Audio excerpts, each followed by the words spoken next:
آج میں آپ کو بتاؤں گا ایسی 5 نہایت اور حسین اور خوبصورت لڑکیاں جنہوں نے اڈلٹ فلم انڈسٹری کو چھوڑ کر اپنی زندگی کو بدل کر کچھ مثبت اور متاثر کن کام کیے ہیں۔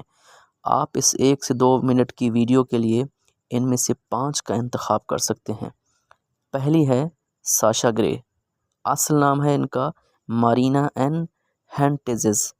اڈلٹ فلمز چھوڑنے کے بعد وہ اداکاری، موسیقی، لکھائی، ماڈلنگ اور ڈائریکشن میں سرگرم رہیں۔ معروف ناول جو انہوں نے لکھا دی جولیٹ سوسائٹی لکھا۔ دوسری ہیں کریسی موران، وہ 1999 سے 2006 تک اڈلٹ فلم انڈسٹری میں کام کرتی رہیں۔ بعد از انہوں نے بالغ فلموں سے کنارہ کشی اختیار کی اور ایک کرسچن سپیکر بنی اور اڈلٹ انڈسٹری کے تجربات بیان کرنے لگی تھیں تاکہ دوسروں کو ہوش دلایا جا سکے اور بچایا جا سکے۔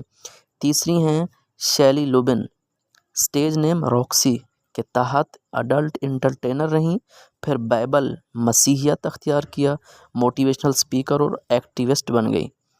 چوتھی ہیں لنڈا لوویلیس، یہ ڈیپ تھروٹ فلم کی مشہور اداکارہ۔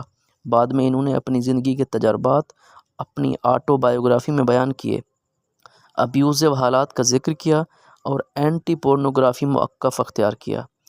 پانچویں ہیں ایشیا کیریریا، وہ ایک وقت کی معروف اڈلٹ فلم ایکٹریس تھیں۔ بعد ازاں انہوں نے اس صنعت سے کنارہ کشی اختیار کی اور عام زندگی بسر کی، جہاں انہوں نے اپنی شناخت کو بدل لیا اور ذاتی اور خاندانی زندگی کو اہمیت دی۔